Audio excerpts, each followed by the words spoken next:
সরাসরি ওই প্রথম প্রশ্নটা আপনি বলবেন যে জনমুখী শাসন ব্যবস্থা নিশ্চিতকরণের কতটুকু আগাচ্ছে জনগণের আস্থা, এবং এই বিষয়টা নিয়ে আপনাকে ডাক্তার রাকিব কিন্তু বলেছেন যে জামাতের ক্ষেত্রে কথা বলেছেন যে জামাত এই মুহূর্তে সংস্কার বিচার এগুলোর কথা বাদ দিয়ে শুধুমাত্র ইসলামী ব্যাংক নিয়ে আছে।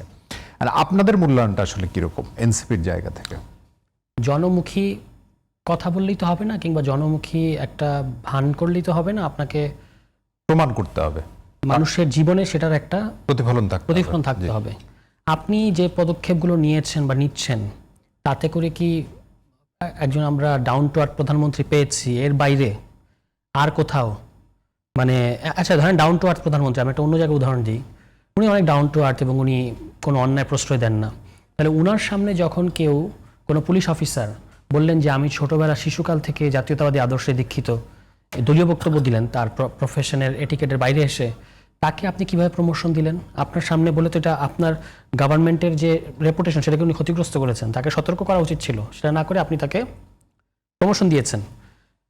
উনি ক্রীড়ামন্ত্রী, মানে আমি ওনার জায়গাগুলো দেখাচ্ছি আগে, পরে আমি এই বাংলাদেশ এই যে ইসলামী ব্যাংকের জায়গায় আসবো।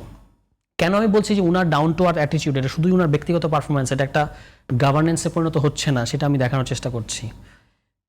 উনি হচ্ছেন ক্রীড়ামন্ত্রী, বিসিবিতে যেটা ঘটে গেল, এখন রাকিবদের কাছে সবই জাস্টিফাইড মনে হতে পারে যে আমি জাস্টিফাই করি তো আমার বলতে হবে না তো, যে আপনি কাউন্সিলরদের তালিকা দেখেন, রানিং প্রশাসক সিটি কর্পোরেশন তাকেও আপনি ওখানে বসাইছেন, কাউন্সিলর দিয়েছেন, তারপরে মন্ত্রীর ভাই কিংবা প্রতিমন্ত্রীর ছেলে, কাকা মামা, এই ধরনের লোকেরা সব বিএনপির পদধারী লোক, এবং একটা অংশ তামিমের মাধ্যমে আপনার যারা আওয়ামী লীগ, পলাতক আওয়ামী লীগ, যুবলীগের বিভিন্ন ধরনের ক্রিমিনাল, এমনকি কিডন্যাপ করেছে অভিযোগ আছে, সেটা প্রমাণিত হয়েছে, এইরকম লোকও আছে। এবং তারপর বিসিবি নির্বাচনে আমরা যেটা দেখলাম এগুলো চলছে। আচ্ছা, এটা কেন বললাম, কারণ হচ্ছে প্রধানমন্ত্রী কিভাবে তার মন্ত্রণালয়ে এই ঘটনাটা ঘটছে, সেক্ষেত্রে তো উনি দায় এড়াতে পারবেন না। এবারে গতকালকের ঘটনাটা আসেন, আমাদের যিনি স্বরাষ্ট্রমন্ত্রী, সব বিষয়ে কথা বলতে গিয়ে উনি যে একটা সমস্যা তৈরি করছেন, সেটা হচ্ছে উনি খুব কনফিডেন্টলি ভুল তথ্য এবং মানুষকে একটা বিভ্রান্ত করছেন। কারণ আপনি যখন কথাটা বসে বসে শুনছেন তখন বা আমরা যখন শুনছি তখন আমাদের কাছে কিন্তু ওই তথ্যটা নাই, উনি যে ভুল তথ্যটা দিচ্ছেন। এই যে ইসলামী ব্যাংক, উনি এই কথাটা ঠিক বলেছেন যে ইসলামী ব্যাংক ইসলাম না, ইসলামী ব্যাংক একটা ব্যাংক।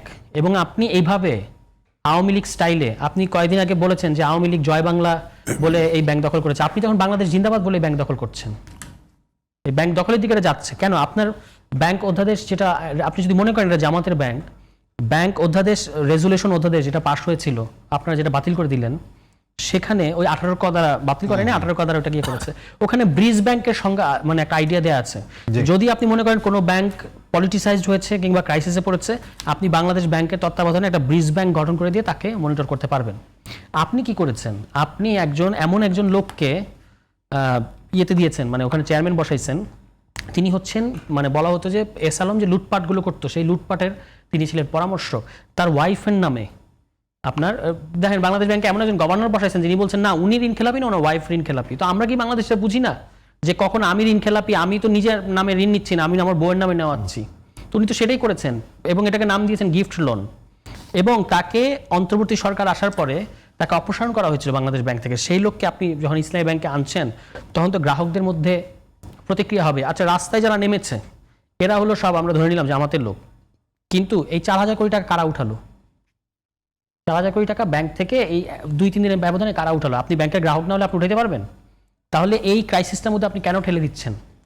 এটা কোনো হেলাফেলা করার বিষয় না। এই ব্যাংকে 33% রেমিটেন্স আসে টোটাল রেমিটেন্সের। এখন ধরেন যদি জামাতের কথা আমি ধরে নিলাম, কিন্তু এই যে অভিযোগের কথাটা বলতেছি, এগুলো স্বরাষ্ট্রমন্ত্রী ভুল তথ্য দিয়েছেন, বাংলাদেশের জনগণের পয়সায় পরিচালিত পার্লামেন্টে ভুল তথ্য দিয়েছেন। আমি একটু পরে বলবো সেইটা বিষয়ে। এই যে আপনি এখন যদি তারা শুধুমাত্র মানুষগুলো হুন্ডিতে টাকা পাঠানো শুরু করে, আমাদের রেমিটেন্সের কি একটা দশায় পড়বে? 33% রেমিটেন্স এখান থেকে আসে। এখন আসেন যে সুনির্দিষ্টভাবে আরডিএস এর কথা যিনি বলেছেন, দেখেন এই 1995 সাল থেকে আজকে পর্যন্ত আরডিএস প্রকল্পের অধীনে এই ব্যাংকে 67,243 কোটি টাকা ঋণ দেওয়া হয়েছে।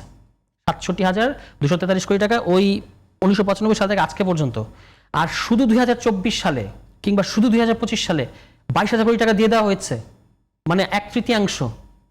এবং এটা নিয়ে কোথাও না, কোনো সেটা তো ডকুমেন্টেশনের একটা বিষয় তো আছে, আপনি ব্যাংকিং ওই ইয়েতে যান, ডকুমেন্টেশন। ব্যাংকের ডকুমেন্টে যান, আমি বলি আপনাকে 67 এখন পর্যন্ত টোটাল ঋণ 67,243 কোটি টাকা। টোটাল খেলাপি ঋণ কত ইসলামী ব্যাংকের? মাত্র 232 কোটি টাকা, মাত্র 232 কোটি টাকা। আমি সবগুলো অন রেকর্ড তথ্য দিচ্ছি, আপনি পরে যাচাই করার সুযোগ আছে। রিটার্ন রেট কত ঋণের? 97.5%। আচ্ছা, এবার 2024 সাল পর্যন্ত আরডিএস এর ছিল, ইয়েটা ছিল, অ্যামাউন্টটা ছিল 58,660 টাকা। শুধু 2024 সালে নেওয়া হয়েছে 8,000 কোটি টাকা, ঠিক আছে? এবং এটার রিটার্ন হচ্ছে আপনার মানে ওই যেটা আমি বললাম যে 97.5%। তাহলে যদি ইলেকশনের আগে 10,000 টাকা করে, একটা সিম্পল হিসাব, 10,000 টাকা করে মহিলাদেরকে দেওয়া হতো, তাহলে 97.5% কিভাবে রিটার্ন রেট থাকে?